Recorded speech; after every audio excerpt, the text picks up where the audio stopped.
This legacy work, this green burial project in alliance with what's happening in the United States is so important for all of us. And I'm just so excited that we're launching this here in La Joyita. I'm so excited. This is just so important. And here's my buddy Wilka to explain much more about what's happening here. Thank you, Roger. So thank you all for being here. This is very important to us. Even in small numbers, in fact, in small numbers is that we make big difference through the heart and through our intention. And so I'm very grateful for each of you that felt called to come here today in response to this call to support something that could be very revolutionary and that will give something for our future generations, no? So the Elisabeth Kübler-Ross Foundation, which includes Carlos, Jessica, Janosh, ¿quién más está? Luisa, Ian, está por ahí.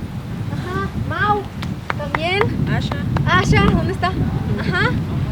All of us have been working together slowly. Ay, Arif, ven para acá. Arif is part of our Compinche Alliance. Sí. Okay, so it is our mission to evolve the way that we relate to our losses, our dying, our communities, our families, and the earth. And we do this most immediately through life, death, life cycles, and through getting more connected with this which makes us human, no? And so our intention is to come back to that, to bring us all back to that, which we have been very separated from. And now with everything that has happened in the world, it becomes even more relevant that we also do something to give back to the earth and to create a legacy for future generations.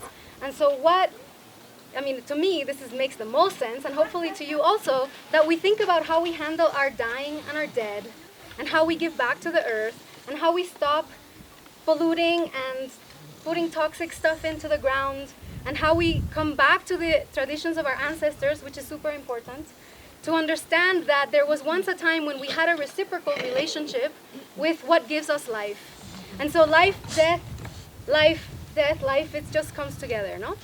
And so the project that we are doing now is we are putting together a replicable plan that we can share with any friend, any community in Mexico, and later Latin America and the world, where we don't have to pay tons of money to get consulting to figure out how to do green burial, because it is our right to be able to give back to the earth.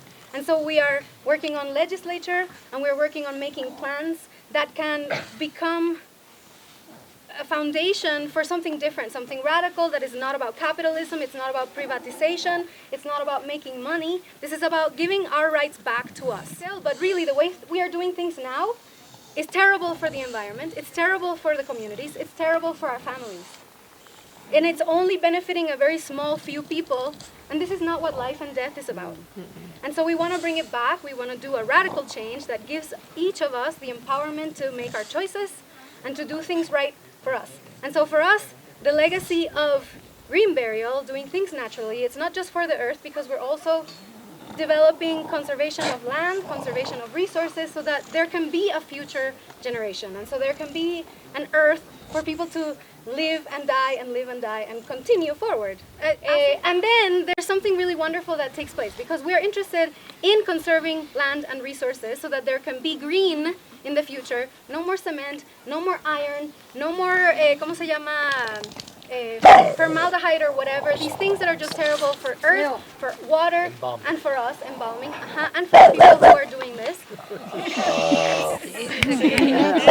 Indeed, yes.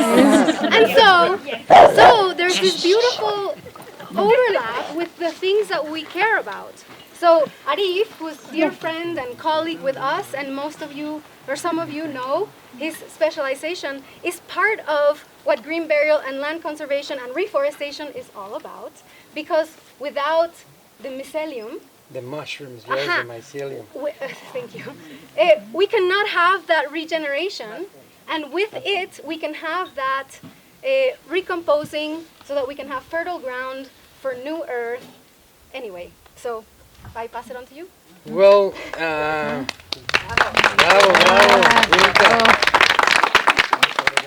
What we were talking about these green burials is that instead of using coffins, instead of cutting woods, because we don't need more coffins and things like that, there's people that they are already making these suits that we were talking around that. And these suits help you to decompose faster, because at the end we are going to return to the earth. So mushrooms helps to that, no? Mushrooms are the ones that begin life and the ones that ends life, no? So we need to know more about mushrooms and how they will help us to decompose ourselves in these green burials, no? Instead of using wood. And instead of using wood, we are going to become part of the earth and help the trees to grow again. No? So mushrooms are coming with a different solutions. Ones that you already mentioned, the formaldehyde, the plastic, everything. So mushrooms can help to degrade. What mushrooms do is they transform everything in soil. So if without the soil, life will not exist at all. So mushrooms, it's a very important part of life and death, because they are the perfect decomposers. They decompose everything. Yeah. So there's a lot of solutions with mushrooms to decompose the plastic, to decompose the oil, to decompose. Instead of using pesticides, you can use mushrooms to make biopesticides. So mushrooms are coming with a lot of solutions. Roger was talking about the project of the agaves. So the agaves can also bring again the soil. Obviously, mushrooms are attached, but then you use the fiber of the agave, and then you can produce oyster mushrooms, and then you can give it to the animal. So it's a whole cycle on how we can restructure everything the way we live. We can restructure everything so we can give to the future generations. Hello, this is Ken Ross. I'm the president of the Elisabeth Kubler-Ross Foundation Global. I'm speaking to you today to hope that you'll support our mission in Central Mexico to promote green burials. Our chapter down there is heading a wonderful initiative to support the idea of green burials Mexico. The idea has been around for about 22 years now. As you can imagine, there's 7.3 billion people on this earth, and we're running out of space to bury people. We really need to focus on future generations and supporting an ecologically sound, non-toxic way of conserving our resources and promoting this wonderful new example of how to protect our Mother Earth. Every year, just in 1 year, if you can imagine, we use 1.6 million tons of concrete, 30 million board feet of wood, and numerous different resources which are in short supply. We really got to begin focusing on the future, and this is a wonderful way to contribute to our Earth. Our group in Central Mexico, in San Miguel and surrounding areas, is looking for your support, either through donations or volunteerism. If you can help us, we'd be greatly appreciative. So again, that's the Elisabeth Kubler-Ross Foundation in Central Mexico, based in San Miguel. And I hope you'll be a part of this wonderful initiative to support the green burial movement. Thank you very much.